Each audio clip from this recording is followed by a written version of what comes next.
প্রিয় দর্শক, আসসালামু আলাইকুম। দর্শক, আপনাদের প্রীতি ও শুভেচ্ছা জানিয়ে শুরু করছি আমাদের আজকের প্রতিবেদন।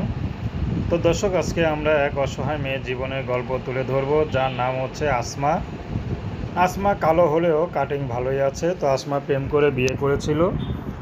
তার বাবা মা রাজি ছিল না, কিন্তু সংসার করার কিছুদিন পরে স্বামী তাকে ডিভোর্স দিয়ে চলে যায়।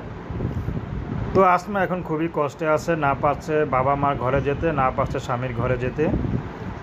তো আসমার বাবা মার ঘরে এসেছিল, কারণ তার তো কোথাও যাওয়ার জায়গা নেই। কিন্তু আসমার বাবা মা খুবই তাকে অনেক কথা শোনায়, তার খুব খারাপ লাগে। তার মধ্যে আসমার মা হচ্ছে সৎ মা, আর নিজের মা নেই। তো সৎ মা যা বলে আসমা বাবা তাই শোনে। তো সৎ মার কথা শুনে আসমাকে আসমার বাবা খুবই কথা শোনায়, যেটা নাকি আসমার আর ভাল লাগছে না। তো আসমার এখন বাচ্চা কাচ্চা হয়নি। আসমা চাচ্ছে যদি ভালো একটা জীবনসঙ্গী পায় তাহলে এখান থেকে চলে যাবে। না এত কষ্ট নিতে, একটা মেয়ে মানুষ হয়ে কত কষ্ট নিতে পারে।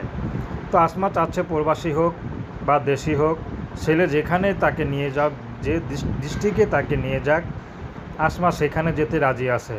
যদি তার ঘরে ছেলে মেয়েও থাকে, যদি স্ত্রী নাও থাকে, আসমা তার ছেলে মেয়েকে লালন পালন করে বড় করে মানুষের মতো মানুষ করে দিতে পারবে। তো দর্শক, প্রেম ভালোবাসা সাহায্য সহযোগিতা বিয়ে শাদী করা একান্ত আপনাদের ব্যক্তিগত ব্যাপার। আসুন আমরা ৫ ওয়াক্ত নামাজ পড়ি, সর্বদাই দেশের সেবা করি। আসসালামু আলাইকুম।